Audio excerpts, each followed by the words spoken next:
Hi everyone and welcome back. Paul says in Ephesians 4 verse 3 that we need to maintain the unity of the Spirit in the bond of peace. Now, unity in the Spirit is not uniformity. It is not conformity. It is not mental agreement. It's not because we are all wearing the same clothes, living in the same place, having the same language, thinking the same thoughts, having the same vision. That's not the unity of the Spirit. The unity of the Spirit is the result of the work of the cross in our lives. And before we can have anything of the Spirit, we need to have death of the flesh. That is the pattern that we find in Scripture. So let's take in a marriage situation where you have a husband and wife. They may be very different in their character. They may be very different in the way they view things and see things.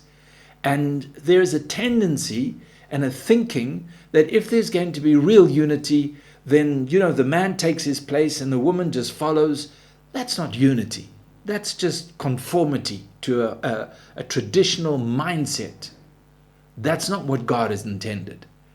You see, spiritual unity is when the husband dies to his own ways and the wife dies to her own ways, and then out of that comes a walk in the Spirit, and there's freedom in that, where the husband can be himself and what God intended, and likewise for the wife also. So it's not just in the marriage, but it's in our family, and also in the church. And you see, Paul says in Ephesians 4:3, endeavor, make the effort to maintain the unity of the Spirit. Because we're all so different in our views, also different in our understanding, in our culture, our background, in our education. But none of this should block the work of God in our hearts. None of this should come into a place where we cannot move in the unity of the Spirit.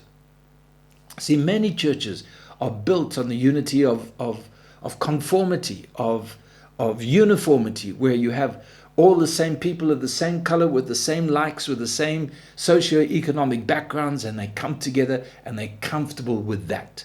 That's not unity. God is building a church that is a mixture of everything and everybody, and through the work of the cross and the death to our flesh and our fleshly desires and our fleshly understanding comes life in the Spirit, and we enter into spiritual unity. So I want to encourage you, as Paul, make every effort to maintain the unity of the Spirit in your life. God bless.